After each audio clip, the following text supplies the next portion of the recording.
अस्सलाम वालेकुम, मेरा नाम आसफ़ा है और अपने चैनल आसफ़ाज़ होम कुकिंग में आपको खुशामदीद कहती हूँ। आज एक और बहुत ही मज़े की रेसिपी आपके साथ शेयर कर रही हूँ।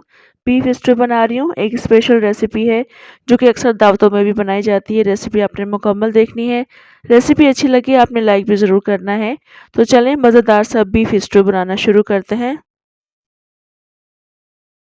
यहाँ एक पैन में 1 कप ऑयल ऐड किया है, इसमें हम प्याज शामिल करेंगे। प्याज मैंने 4 बड़े साइज़ की ली हैं, स्लाइसेस काट कर शामिल करेंगे। प्याज का ज़्यादा इस्तेमाल कर रही हूँ, गोश्त के हिसाब से कर रही हूँ। प्याज को हम मिक्स करेंगे और साथ ही हम इसमें तमाम जो साबुत मसाले होते हैं, गरम मसाले, वो भी कम मिकदार में ऐड कर देंगे। जितने आपको पसंद हो अपने हिसाब से ऐड कर सकते हैं।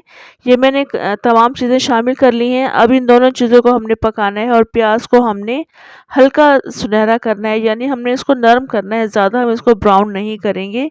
इस वक्त आप देखें प्याज काफ़ी अच्छी नरम हो चुकी है।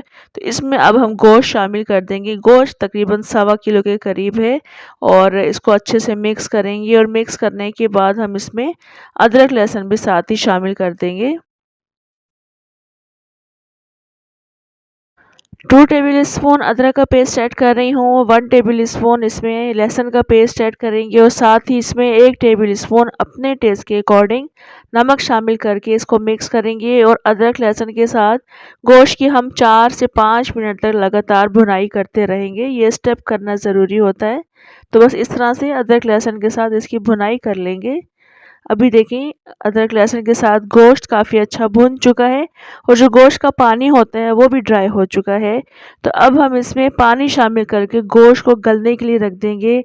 मैं 2 गिलास पानी शामिल करके गोश्त को गलने के लिए रख दूंगी। हल्की आंच पर इसको गोश्त को गलने के लिए रखेंगे। दरमियान में चेक करते रहिएगा। पानी अगर कम रह जाए और गोश्त अगर गला हुआ ना हो तो मज़ीद पानी शामिल करके गोश्त को गला लीजिएगा। यहाँ पर इस वक्त तकरीबन 1.5 से 2 घंटे गुजर चुके हैं। गोश्त काफ़ी अच्छा गल चुका है और आप देख सकते हैं इसका तमाम पानी ड्राई है। मुझे मज़ीद पानी शामिल करने की ज़रूरत पेश नहीं आई थी। अब हम इसमें टमाटर शामिल कर देंगे। 5 बड़े साइज़ के टमाटर थे जिसको मैंने स्लाइसेस काट कर शामिल किया है, ये ऐड करेंगे। टमाटरों की क्वान्टिटी भी ज़्यादा ऐड करेंगे क्योंकि हमने इसमें ज़्यादा प्याज शामिल की थी, इसलिए ज़्यादा टमाटर शामिल करेंगे। अगर आप टमाटर कम शामिल करना चाहते हैं तो हाफ़ कप आप इसमें दही ज़रूर शामिल कर दीजिएगा, तो फिर बैलेंस हो जाएगा। तो टमाटर शामिल करने के बाद तमाम स्पाइसेस भी हम साथ ही शामिल कर देंगे। नमक मैं पहले शामिल कर चुकी थी। अब हम इसमें कुटी हुई मिर्ची शामिल करेंगे 2 टेबल स्पून और 2 टेबल स्पून इसमें कुटा हुआ धनिया शामिल करेंगे और 1/4 टीस्पून के बराबर हम इसमें हल्दी शामिल करेंगे और मिक्स करके इसको हम ढक कर रख देंगे 5 से 6 मिनट के लिए, ताकि टमाटर इसमें अच्छी तरह से नरम हो जाएं।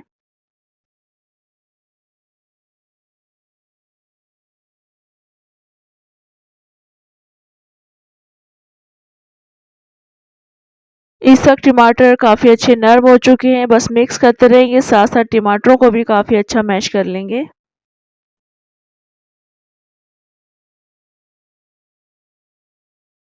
टमाटर मैंने काफ़ी अच्छे मैश कर लिए हैं और उसकी भुनाई भी बहुत अच्छी सी कर ली है। टमाटरों का तमाम पानी ड्राई कर लिया है। अब हम इसमें थोड़ी-सी साबुत लाल हरी मिर्ची शामिल करेंगे टेस्ट के अकॉर्डिंग और टेस्ट के अकॉर्डिंग जितनी आपको हरी मिर्ची पसंद हो कटी हुई शामिल करेंगे, थोड़ी-सी साबुत भी शामिल कर देंगे और थोड़ी-सी इसमें कटी हुई अदरक भी शामिल करेंगे, मिक्स करेंगे और इन तीनों चीज़ों को हमने 2 से 3 मिनट के लिए पकाना है, ताकि इनका जो फ्लेवर है वो इस सालन में आ जाए।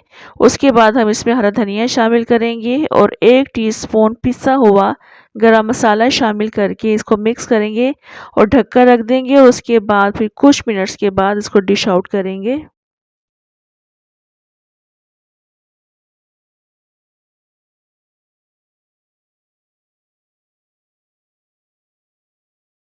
बीफ स्टू की ये रेसिपी बहुत लज़ीज़ बनती है। आपने इस रेसिपी से ज़रूर ट्राई करना है। बहुत आसान सी रेसिपी है। दावतों में भी अक्सर ये रेसिपी बनाई जाती है। घर में बनाएं, एंजॉय करें। इंशाल्लाह ये रेसिपी आपको बेहद पसंद आएगी। रेसिपी अच्छी लगे आपने लाइक ज़रूर करना है, कमेंट करके भी ज़रूर बताना है आपको रेसिपी कैसी लगी। इंशाल्लाह नेक्स्ट मज़ेदार सी रेसिपी के साथ दोबारा आऊँगी। तब तक के लिए इजाज़त दें। अल्लाह हाफ़िज़।